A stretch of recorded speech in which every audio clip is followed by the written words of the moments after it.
In this video, I would like to about my approach towards online lessons for this Moodle course. As you can see from this slide, I'm taking an approach called the flipped lecture. This means that rather than having a 1-hour lecture in class, I try to put lectures online. There are several ways in which this can be done, and I will discuss those later. The idea has been around for a while. For example, Bergman and Sams published an influential book, Flip Your Classroom, in 2012. However, the concept is not universally acclaimed. Arnold Garza in 2014 discusses the concept and looks at how it has been applied in higher education and cautions that there are important caveats, for example, to ensure that active learning is taking place rather than just dumping a lecture on an internet site somewhere. At the same time, the approach has been criticized by some authors. For example, DeSantis et al. Suggest that there is no evidence that flipping the lecture actually increases learning outcomes, at least in, I think they looked at maths classes, and they suggested that student satisfaction was higher with traditional classes. So I think it all depends on how the flipping is done, and this would be a new experiment for me, but I think there's some advantages, as we will see.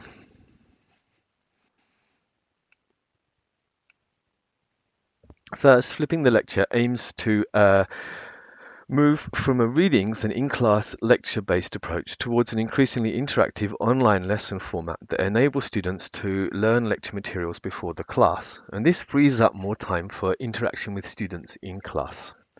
The advantages are that students can learn at their own pace. I know myself that I often couldn't capture everything I wanted from the lecture as a student while listening. Students can also pause and review or go over the whole lecture again to ensure that they've met their learning targets. At the same time, of course, more time is available in class for talking things through and making sure the students have really grasped the ideas. And for humanities, there is a really large advantage for this because uh, first, students have to understand what the ideas are, but really when we're dealing with difficult theories and concepts, really we need to put them into practice and talk about the implications. So it's having this time in class to talk through things and think about the implications and use them to apply to analysis of real media objects, which is the focus of my course, is really important. So I think this flipped approach could work very well. But let's see my strategy. So in the lessons that I've planned, I have moved from a very kind of non-interactive lesson to a fully interactive lesson, and I show various stages on the way because this portfolio of lessons shows how I've learned skills that have enabled me to provide a more interactive environment for flipping the class. Originally, I planned that each lesson would get more interactive as it went on, but they ended up slightly out of order. So lesson one just starts with the course readings and slides, and it's kind of like a file dump. It has files and people can download it, but there's no interactivity really. There's no lecture at all. So let's have a quick look at that. You can see it just has some preparation, some seminar questions, so very little interactivity. Lesson 3 on Panopticon takes things a little bit further. It starts with a welcome page, which kind of gives the traditional outline. It then has a question. So rather than going straight to the presentation, it asks a question to prime students' pre-knowledge of what they know about the writings of Michel Foucault, because the rest of the course talks about his particular concept of panopticon. So let's just see if we can submit something here and go on. Once the students have activated their pre-knowledge, it then moves into a slideshow, which is basically the PowerPoint that I used to use for lecturing. It can be downloaded as a PowerPoint here as a PDF for printing, but as you can see, it has slides which students can read, but it's not yet a lecture, and there are no questions that follow it because it leads directly afterwards to a kind of activity. So this introduces a slight level of interactivity because it has a pre-seminar activity related to the readings and questions that students could think through. So let's go back and see how we're doing. So as you can see, the next lesson on the public sphere is where I introduce a fully flipped lecture, but it still has limited interactivity. It has an introduction page with readings, a full lecture video, and then I've embedded some slides where I put questions for students to think about. So this is kind of like seminar preparation, and then suggestions for further reading. So this has an online video. Let's have a quick look at that. So here is the lesson. So it starts with the first page. And it has a little task to tell students to make notes. You can download the PDF here, but it actually has a full lecture which I have recorded and posted online and then embedded in the Moodle page, and I will show how that's done in another video. Once students have listened to the whole lecture, they can then go on. But I haven't made any questions here. I've just listed some questions from slides. So I basically broke up an old lecture presentation that I used to use and broken it up into sections. One with a lecture for the main body, and then some slides for questions related to the topic which students could think about before we discuss them in class. And the final slide has a downloadable PDF again and shows some recommendations for further reading on the topic and lists references for students.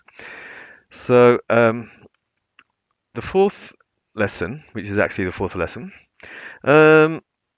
becomes slightly more interactive. Let's see how. So in the fourth lesson, I have an introduction reading page and then a pre-lesson question, an online video, and questions about the video, and then a full lecture. So it has multiple videos and then interactive questions. So it's a fully flipped lecture, slightly broken up into parts with some interactivity.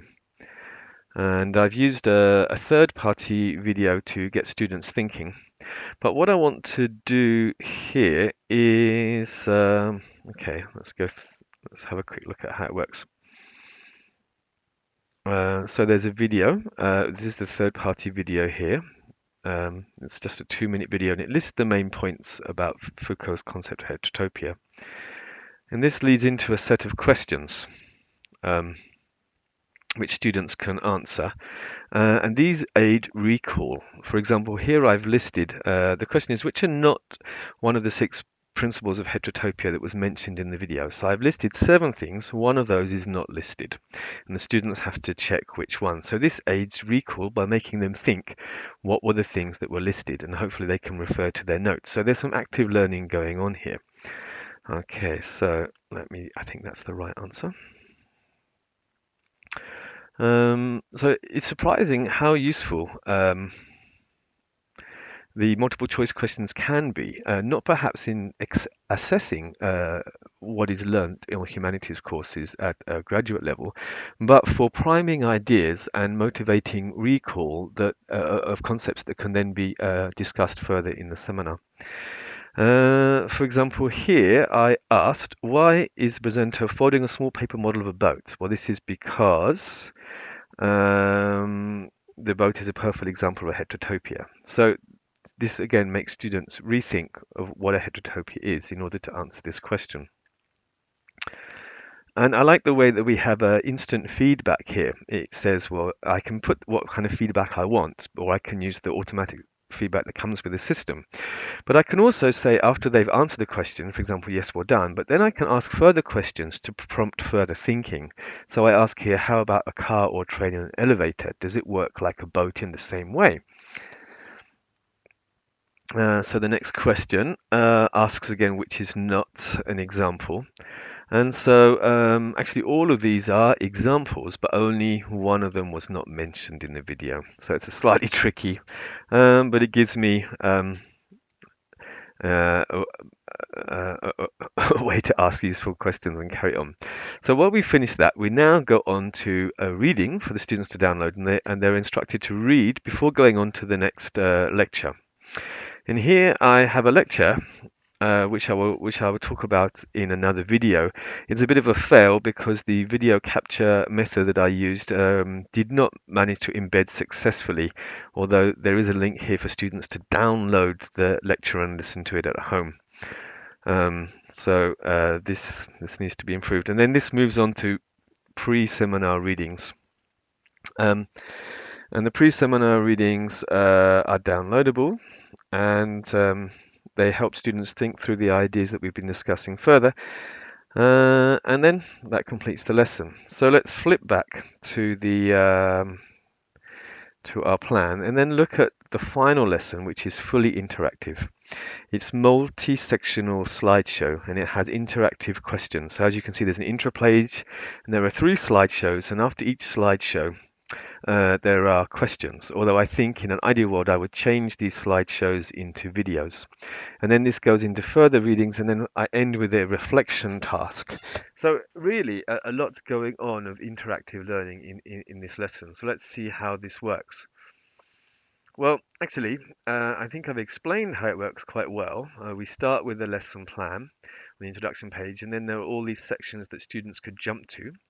For example, this one, it opens with an article that the students should read. It has slides that the students can view. Oop, hang on a second, that's not what I wanted. Let's go back here. Um, and then it has questions. However, this is not what I want to look at here. So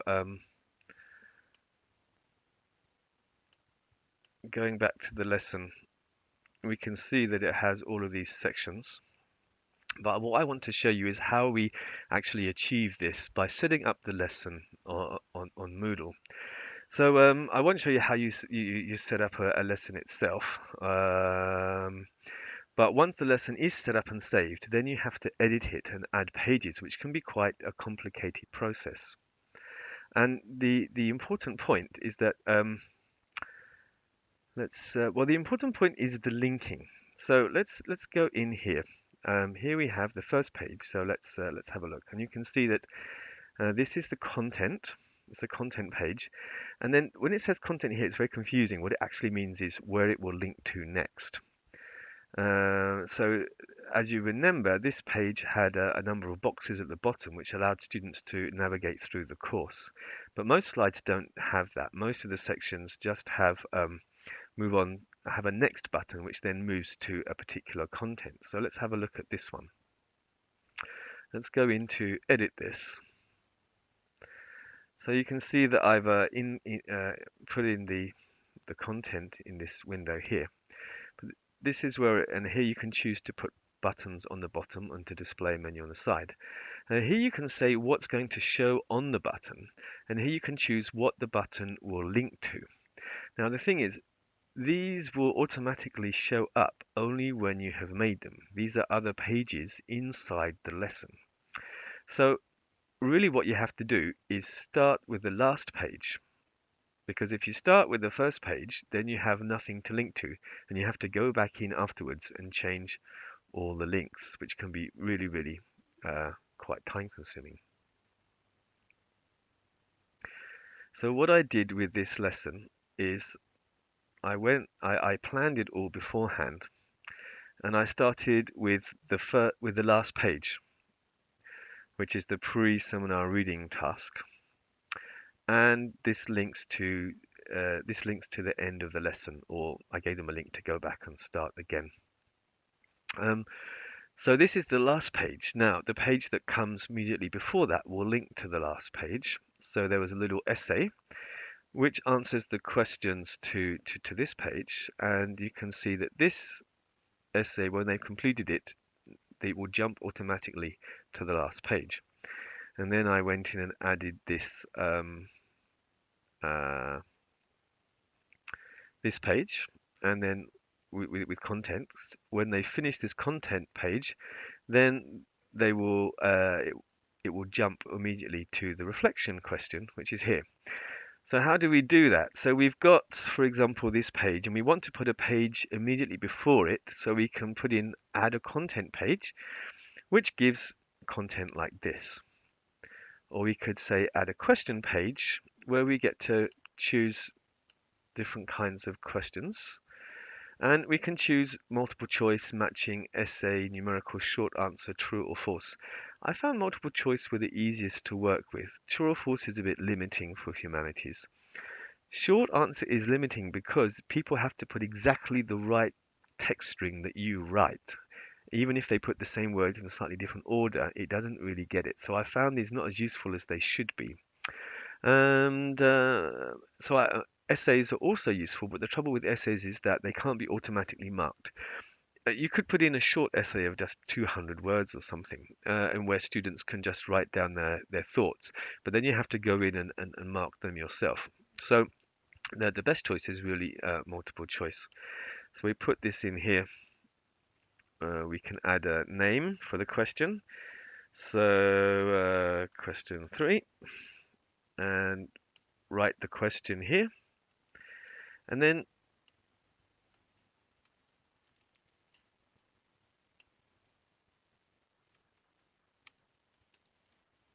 you have to put the answers. So there are different answer fields. When you set up the lesson, you can choose how many answers will be available. So make sure you set up at least 5 so you have some options. Usually the first answer will have a score and all the other ones the score will be set to 0. So the first answer should be the right answer.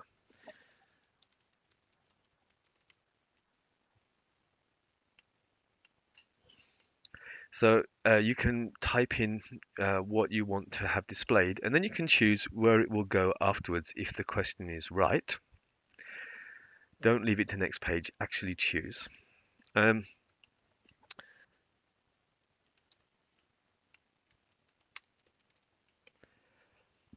if you're going to choose a wrong answer, type in the wrong answer that people could select and say something like well done, close, try again, almost, or you could even give them some tips to help them think through to find out what the answer might be. But you want to link back to this page again so that they have a chance to retake the question. And then you would save that. You could carry on and add answers. So that's basically how we set up the lessons. And remember, the key point is to set up the lessons, the content and the questions in a backwards order so that you can set up the links in the most efficient way. So in order to overview, let's quickly go back and see that what I started with was basically the online version of the paper course, where you give them readings and you're on a module outline, and they're asked to read them, and you give them a lecture in class. There's no interactivity. And then I found out how to put a slideshow online, and I found a way to add some activity with preparing for seminar questions. And then I put in a full online video. So here we have a fully lit flipped lesson, but again there's not much active learning going on yet. So I added here some pre-lesson questions, and I to put in some more interactivity. Ooh, and then hang on a second, we seem to have lost the page. And finally, I moved to a fully interactive lesson where I broke down the lecture into small parts of about, well, these are slideshows, but had they been lectures, they would have been about 10 minutes each. And each were followed by questions, so that the information gathering and the recourse sessions are very short and allow for better retention of information. And then I ended with the preparation questions for extra reading. I could have put a pre-seminar task here, and I put a reflection task to help students think about how what they had learned might change the way they think about the world or our topic. So in all, this is my strategy. I've moved from no interactivity to a flipped lesson, and then broken that down into sections to increase interactivity and active learning throughout the course. Thank you for watching.